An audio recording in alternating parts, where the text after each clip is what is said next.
Hey, what's up, C-Maniac Nation? C-Man, fresh out the AMC here in Stamford after seeing Opus. And with movies, much like life, expectations are everything. And while my expectations were kind of high initially, you get John Malkovich, AYO EDEBIRI, a cult horror movie. I'm intrigued by all those things. When the reviews came out, my expectations came down. And maybe because of those lowered expectations, I was able to enjoy Opus maybe more than other people. We do get a writing, directing, feature debut from Mark Anthony Green, and yes, he's got a bit of a paint-by-numbers cult movie, right? There's a group of people who come into this compound, very clearly cult things are going on, but they're looking the other way because there are other alluring things happening, and there's one person who's kind of suspect about everything, and that leads to the eventual reveal of what's going on at this place and some wild, crazy things for a cult horror movie at the end. However, the one thing script-wise that I do like that Green gives us is the journalist element. EDEBIRI as well as Murray Bartlett are journalists that are coming in to write a story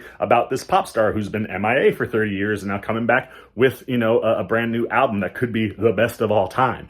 And those elements in the movie I think are the strongest, and they are most present in the third act. And where EDEBIRI's character goes and what she reveals and how that's utilized really was the stuff that I thought was working the best. And then outside of that, I think what Mark Anthony Green is giving us behind the camera is a fairly competent, well put together movie. I like the cinematography. He does have some nice surprises. There is one thing in a room full of beanbag chairs that I was like, yo, as far as horror goes, nailed it. There's also a sequence with Malkovich at a listening party dancing in a circle, wildly entertaining. So the cinematography I think is really working. There's a great score, even better soundtrack because Malkovich is a pop star. All of those choices are fantastic. And then he really allows his cast to do the heavy lifting. Malkovich, like I said, especially during that listening sequence, I love his full commitment to this character and this pop star. He is always entertaining, and how he functions in the whole movie I thought was solid.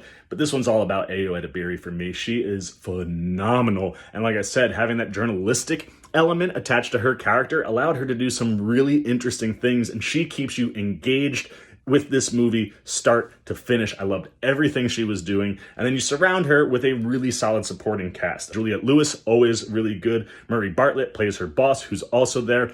Love what he's doing at all times. And then you get Tony Hale in a really, really hysterical, outrageous character who only pops up a couple times, but every time he's on screen, wildly entertaining. And then you have Amber Midthunder, who is kind of quiet through the whole movie, but very stoic and very imposing. And at the end of the day, yes, you have a generic cult movie, but for me, Opus was good enough.